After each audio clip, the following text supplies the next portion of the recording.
So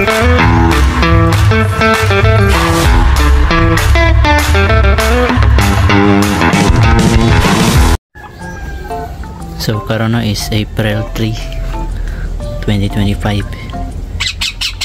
And kung naka-remember mo sa last katong si snow kay nakuhaan yun usara, pero still sayang yapon kahit ano.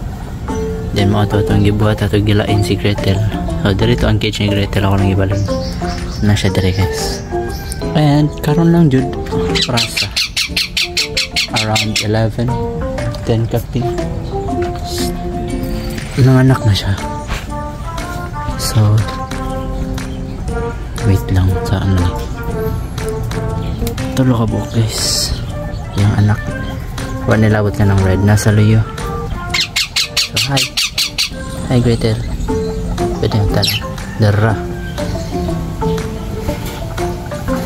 So puro scream no, liwatan na ni Kuan ni Hansel. So si Hansel ang breed ato niya is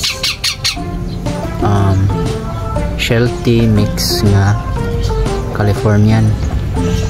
Kani siya kay Californian mga teddy mix. So man yung anak tulo ka buok.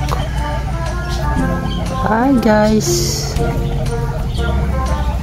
so tanawunan pa na nato soon kung pila ang babae pila ang lalaki. Okay, if manubra na og lalaki, mag-out yun ta og lalaki, kaya ka nakitag lalaki dari. Ano sila guys, tulo ka buok.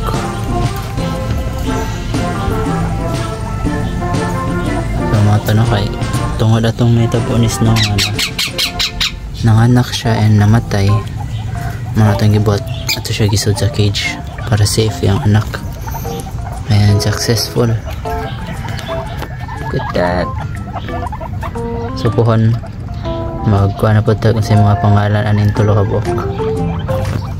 Nagmarites ang uban. Hi.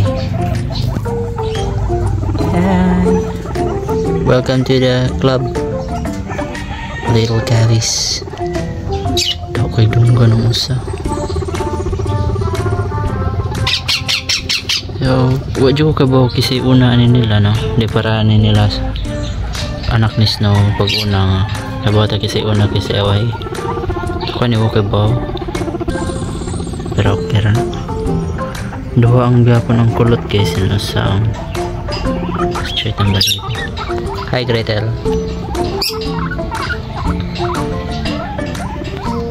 So muna update sa itong ano guinea pig.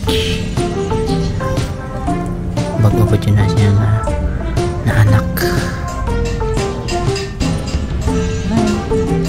Gretel, mangitar po guys. Kumuoga na maybe akong kugusan, pero karon sa daanan ako siya nga iyasang limpyuhan kaya patutyan pa muna. So muna update no. Salamat sa pagtanaw and see you on my next video. Bye bye guys.